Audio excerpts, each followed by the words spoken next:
Next हमने यहाँ तक पढ़ लिया था कैम्पाइलोट्रोपस और ये चीज़ें, ठीक है। उसके बाद जो है वो नेक्स्ट हमने पढ़ना है स्पोरोजेनेसिस को।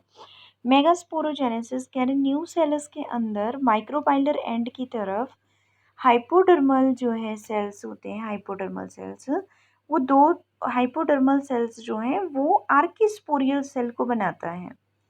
आर्किस्पोरियल सेल जो है वो पेरिकलाइनल डिवीज़न करके दो सेल को बनाता है। एक तो है आउटर प्राइमरी पेराइटल सेल, ठीक है, और दूसरा कौन सा है, इनर प्राइमरी स्पोरोजीनस सेल। जैसे कि आपको अभी भी बताया कि यहाँ पे हाइपोडर्मल सेल जो है, यहाँ पे इस डायग्राम में हाइपोडर्मल सेल्स जो हैं वो डिवाइड करते हैं। जब वो डिवाइड करते हैं तो दो तरह के सेल्स बनाते हैं, ठीक है। एक तो बनाते हैं प्राइमरी पेराइटल सेल और दूसरा बनाते हैं primary sporogenous cell. Primary parietal cell जो है वो फिर से डिवाइड करता है और पेराइटल टिश्यू बनाता है न्यू सेल्स का, ठीक है। कौन सा टिश्यू बनाता है, प्राइमरी पेराइटल टिश्यू बनाता है न्यू सेल्स का।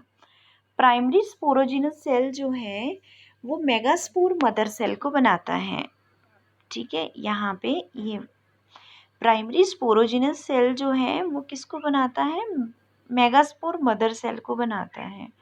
और मेगास्पोर मदर सेल जो है, मेगास्पोर मदर सेल जो है, ये वाला सेल जो है ये फिर से जो है वो म्योसिस करता है और 4 सेल्स को बनाता है।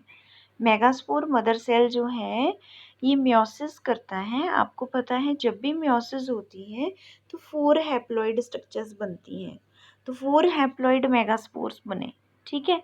यहाँ पे जो है फर्स्ट ये बने, देन सेकंड, थर्ड, फोर्थ, इस तरह से 4 जो है वो सेल्स बने, ठीक है, जिनको हम क्या कहेंगे कि 4 हमारे पास सेल्स बन गए हैं।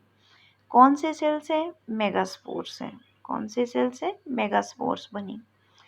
The step is called as megasporogenesis. इस स्टेप को हम क्या कहते हैं, मेगास्पोरोजेनेसिस कहते हैं, ठीक है। कह रहे हैं कि out of the 4 megaspores in a linear tetrad, आपको टेट्राड के बारे में पहले भी बताया है कि ऐसे टेट्राड बनते हैं। तो कह रहे हैं इन 4 सेल्स होते हैं टेट्राड में, तो चारों में से ऊपर वाले 3 जो हैं वो डीजेनरेट हो जाते हैं, ठीक है, ख़त्म हो जाते हैं। और जो लोअर मोस्ट बचता है वही फंक्शनल होता है, जिसको हम फंक्शनल मेगास्पोर सेल बोलते हैं। जिसको हम क्या बोलेंगे, फंक्शनल मेगास्पोर सेल, इसको बोलेंगे फंक्शनल मेगास्पोर सेल। देन उसके बाद पढ़ना है हमने डेवलपमेंट ऑफ फीमेल गमीटोफाइट।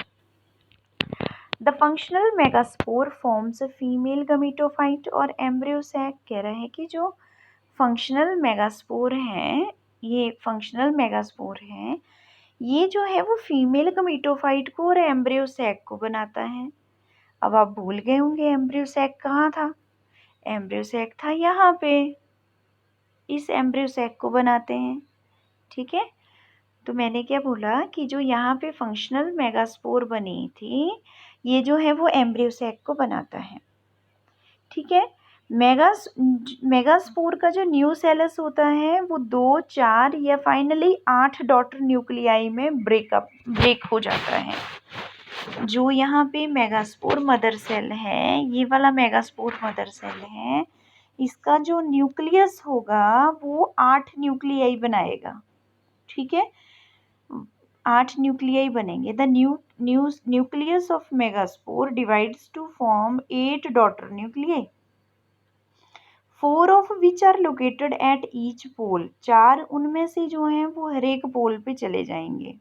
देखना चाहते हो, ये देखिए यहाँ पे हमारे पास फंक्शनल मेगास्पोर थी, ठीक है। ये वो वाले मेगास्पोर हैं जो हमने पिछली स्लाइड में यहाँ पे देखा, ये वाला स्ट्रक्चर, ये वाला, ठीक है। इसकी स्लाइड की स्टेजेस बता रही हूँ आगे।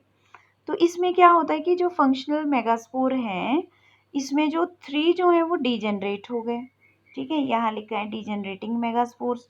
सिर्फ एक ही है जो फंक्शनल है, एक ही है जो फंक्शनल है। तो फंक्शनल मेगास्पोर जो है वो डिवाइड करके जो है वो 2 मेगास्पोर्स बनाते हैं, 2 जो है वो न्यूक्लियाई बनाते हैं, ठीक है। फिर से डिवीज़न होती है तो 6 बन जाते हैं, फिर से डिवीज़न होती है तो 8 बन जाते हैं। तो यहाँ पे जो है वो इस स्लाइड में देखिए आप कि यहाँ पे जो है वो 8 न्यूक्लियाई बन चुके हैं। तो 8 न्यूक्लियाई में होता क्या है कि जो 3 न्यूक्लियाई हैं वो ऊपर चले जाते हैं, 3 नीचे आ जाते हैं, 6 हो गए और 2 बचे वो बिल्कुल सेंटर में चले जाते हैं, ठीक है। 2 जो सेंटर में हैं ये जो है वो आपस में फ्यूज़न कर लेते हैं, ये जो 2 सेंटर में हैं ये फ्यूज़न कर लेते हैं, तो इसको हम बोलते हैं फ्यूज़न न्यूक्लियस, सेकेंडरी न्यूक्लियस। क्या कहते हैं? फ्यूज़न न्यूक्लियस और सेकेंडरी न्यूक्लियस, ठीक है। 3 जो हैं वो सिनर्जिड कहलाते हैं, ठीक है। 2 जो हैं इसमें जो 3 यहाँ पे इस साइड हैं, इन तीनों में से एक जो है वो एग सेल होता है और 2 जो हैं वो सिनर्जिड्स होते हैं, ठीक है। एक जो है वो एग सेल होता है, दूसरा कौन सा होता है? सिनर्जिड होता है। और जो बचे बिल्कुल दूसरी चिलाजल एंड की तरफ ये 3 जो है वो एंटीपोडल सेल्स होते हैं। कई बुक्स में बहुत अच्छा एम्ब्रियो सैक बनाया गया है, ठीक है। तो ये एम्ब्रियो सैक का स्ट्रक्चर होता है। तो एम्ब्रियो सैक में मैंने क्या बताया कि एम्ब्रियो सैक में जैसे हमारे पास ये स्ट्रक्चर है एम्ब्रियो सैक का, तो इसमें जो है इस तरह से 3 सेल तो ऊपर की तरफ को होंगे और 3 सेल जो हैं वो नीचे की तरफ को होंगे और 2 सेल जो हैं वो आपस में फ्यूज़न करेंगे, ठीक है। और इनके अंदर जो है वो न्यूक्लियाई भी प्रेजेंट होंगे इस तरह से, ठीक है। अब इसमें जो है वो 3 जो है वो एंटीपोडल सेल्स होंगे, 2 जो हैं वो सिनर्जिड्स होंगे और एक जो है वो एग सेल होगा, ये जो है वो एग सेल होगा, ठीक है। यहाँ पे देखिए, यहाँ पे ये जो है वो कौन से स्ट्रक्चर हैं? 3 जो बने ये हैं इस एम्ब्रियो सैक के 2 सिनर्जिड्स हैं, ठीक है।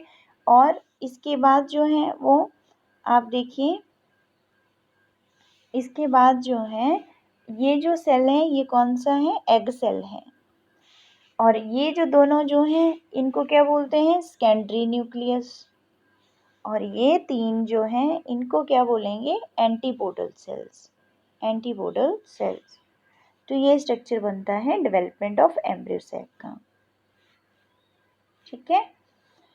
Development of female gametophyte.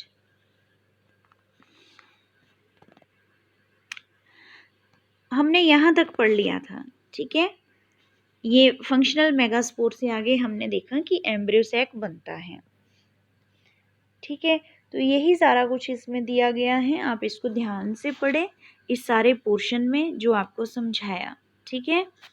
कि इसमें जो है वो फंक्शनल मेगास्पोर होता है, ठीक है, जो कि फीमेल गमीटोफाइट एम्ब्रियो सैक को बनाता है। जो मेगास्पोर का न्यूक्लियस होता है वो डिवाइड करता है, उसमें जो है वो 8 न्यूक्लियाई बनाता है, 8 न्यूक्लियाई बनाता है, ठीक है। 4 न्यूक्लियाई जो हैं वो हर एक पोल पे चले जाते हैं, उनमें से एक न्यूक्लियस जो है वो सेंटर की तरफ को आ जाता है और 2 पोलर न्यूक्लियाई बनाता है। फिर वो दोनों पोलर न्यूक्लियाई आपस में फ्यूज़ करके डिप्लॉइड फ्यूज़न करके सेकेंडरी न्यूक्लियस बनाते हैं। और सेंट्रल सेल जो है उसमें जो है वो 2 न्यूक्लियाई होते हैं और 3 न्यूक्लियाई जो हैं वो चिलाजल एंड की तरफ एंटीपोडल सेल्स को बनाते हैं, ठीक है। और रिमेनिंग 3 जो हैं वो माइक्रोपाइलर एंड की तरफ चले जाते हैं और वो जो हैं वो 2 सिनर्जिड्स और 1 जो है वो एग सेल को बनाते हैं। सिनर्जिड्स जो हैं इसमें जो है वो फिलीफॉर्म अपरेटस होता है। फिलीफॉर्म अपरेटस का 2 मार्क्स में कई बार पूछ लेते हैं, तो आपने इसको याद रखना। फिलीफॉर्म अपरेटस जो है वो इम्पॉर्टेंट रोल होता है फिलीफॉर्म अपरेटस का, वो किस में? सिनर्जिड्स में। ये पोलन ट्यूब को गाइड करता है। और एग सेल जो है जैसे ही फर्टिलाइजेशन करता है, एग सेल जैसे ही फर्टिलाइजेशन करता है तो जाइगोट बनता है, ठीक है। क्या बनता है? जाइगोट बनता है, ठीक है। तो इस तरह से हम कह सकते हैं कि एम्ब्रियो सैक जो है वो एंजियोस्पर्मिक एम्ब्रियो सैक जो है वो कौन सी स्टेज पे होता है? 8 न्यूक्लिएट इज 7 सेल्ड। ये बहुत इम्पॉर्टेंट क्वेश्चन, ये लाइन है, ये नीट की लाइन है। ये जो लाइन यहाँ पे है, मैं इसको मार्क नहीं कर पा रही हूँ, बिल्कुल नीचे जैसे दी गई है ये, जहाँ लिखा है thus a typical angiospermic embryo sac at maturity though 8 nucleate is 7 celled. तो ये समझना है आपने इस लाइन को कि कैसे एम्ब्रियो सैक जो है वो 8 न्यूक्लिएट है और 7 सेल्ड है। पेपर में नीट का क्वेश्चन है ये, हमेशा याद रखना। एम्ब्रियो सैक में 8 न्यूक्लिएट और 7 सेल्ड स्ट्रक्चर होता है, ठीक है। सो डेवलपमेंट एम्ब्रियो सैक की वो जनरली जो है वो मोनोस्पोरिक थी। क्यों? क्योंकि एक ही फंक्शनल मेगास्पोर से पूरे का पूरा एम्ब्रियो सैक बना। तो एक ही फंक्शनल मेगास्पोर हो जिससे पूरे का पूरा एम्ब्रियो सैक बन जाए, जिससे पूरे का पूरा ये स्ट्रक्चर बन जाए, एम्ब्रियो सैक बन जाए, तो उस तरह की डेवलपमेंट को मोनोस्पोरिक डेवलपमेंट कहा जाता है, राइट। तो ये आपको मैंने बताया। अब इसमें देखिए आप कि कितने सेल्ड स्टेज है ये, ठीक है, मैं समझाती अब आपको। यहाँ पे हमने एक सेल ये बना दिया, ठीक है, एक सेल ये बन गया, और नेक्स्ट इसमें दूसरा सेल 2 3 4 5 6 7 7 सेल हो गए। देन उसके बाद एक और, ठीक है, 7 सेल्ड स्टेज है। इसमें जो है ये जो यहाँ पे जो है ये इस तरह से जो बनाया हमने, ये देखिए, एक सेल ये हो गया, इसका न्यूक्लियस हो गया, ठीक है। देन उसके बाद जो है वो दूसरा सेल ये हुआ, तीसरा ये, और चौथा ये, 4 सेल हो गए, 5 6 7, ये 7 सेल्ड स्टेज बन गया। 7 सेल्ड स्टेज में जो है अब न्यूक्लियस देखना जरा कितने हैं। फर्स्ट न्यूक्लियस 2 3 4 5 6, और यहाँ पे 2 हैं, 7 और 8। तो ये एम्ब्रियो सैक जो है वो 7 सेल्ड और 8 न्यूक्लिएट स्ट्रक्चर हुआ। तो आपने ये नीट का क्वेश्चन क्रैक कर देना है, ठीक है। जस्ट वेट, तो ये लिखना है आपने उसमें, ठीक है। नेक्स्ट उसके बाद ये सारे स्ट्रक्चर्स बता दिए मैंने आपको, ठीक है, ये सारे आपने याद रखने हैं।